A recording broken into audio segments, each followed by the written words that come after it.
देखिए, आज मैंने मुख्य सचिव सुधांशु पंत उनसे मुलाकात हुई है और विशेष रूप से जो अभी गर्मी के मौसम में जिस तरीके से पानी की बहुत बड़ी किल्लत हमारे क्षेत्र शाहपुरा में है और जयपुर के नज़दीक जहाँ जयपुर पूरा बिशनपुर से पानी पी रहा है, लेकिन हमारे ग्रामीण जो क्षेत्र है उसमें शाहपुरा पूरा ड्राई एरिया है और बहुत बड़ी किल्लत शाहपुरा में है।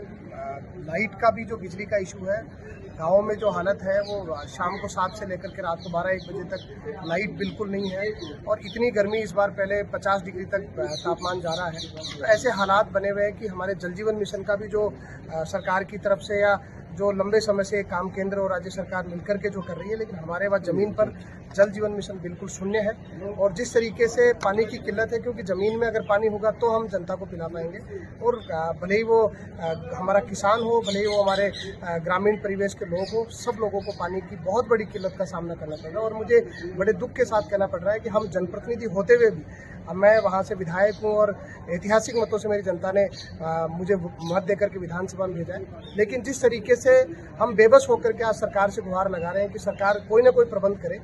जहाँ तक बात है कि पानी के टैंकर चलाने की, तो मैं आपको बताना चाहता हूँ जो रेट ऑफ कॉन्ट्रैक्ट है, आरसी जो जिससे ठेका टेंडर दे रखा है, वो बहुत कम रेट पर आज 327-350 रुपये में कोई भी टैंकर गांव में सीधे रूप से भी नहीं डालता। तो कैसे ठेकेदार वहां डालेगा? ये जरूर है, प्रतिस्पर्धा के समय सब लोग नीचे बिलो उसको रेट में टेंडर डाल देते हैं, जिस वजह से लेकिन उसको जनता को उसका भुगतान करना पड़ रहा है। अगर टैंकर अगर 300 है और सही मायने में 300 टैंकर जाने, तो ज़मीन पर वो 300 टैंकर नहीं जा रहे। बहुत तरीके से भ्रष्टाचार भी है, लेकिन मोटे तौर पर जो जलदाय विभाग है उसको जो काम करना चाहिए था, शाहपुरा पूरे लंबे समय से 5 साल पहले जो एक तरीके से जल जीवन मिशन रहा, उसमें भी हमारे यहाँ बहुत बड़ा घोटाला जल जीवन मिशन में रहा, जिसकी वजह से हमारे शाहपुरा को भुगतना पड़ रहा है। आम जनता को पूर्ण तकलीफ का सामना करना पड़ रहा है। और मुझे आज सरकार में मुख्य सचिव से मैं मिला हूँ और मैंने उनको आग्रह किया है कि सरकार इस तरफ ध्यान दे। जल्द से जल्द अगर ध्यान नहीं देगी तो हमारा जो जनता है, हमारे क्षेत्र के लोग हैं, वो बहुत परेशानी में है। पानी के साथ में जो बिजली का बड़ा मुद्दा है, आप समझिए कि बिजली गांव में बिल्कुल नहीं है। इस गर्मी के मौसम में जब रात में परिवार लोग बाहर बैठ कर के इंतजार करते रहते हैं कब बिजली आएगी, कब हम राहत की सांस लेंगे। और जहां पर इस मौसम में कई जगह आगजनी की घटनाएं यहां तक हो रही है, क्योंकि इतना बड़ा तापमान है।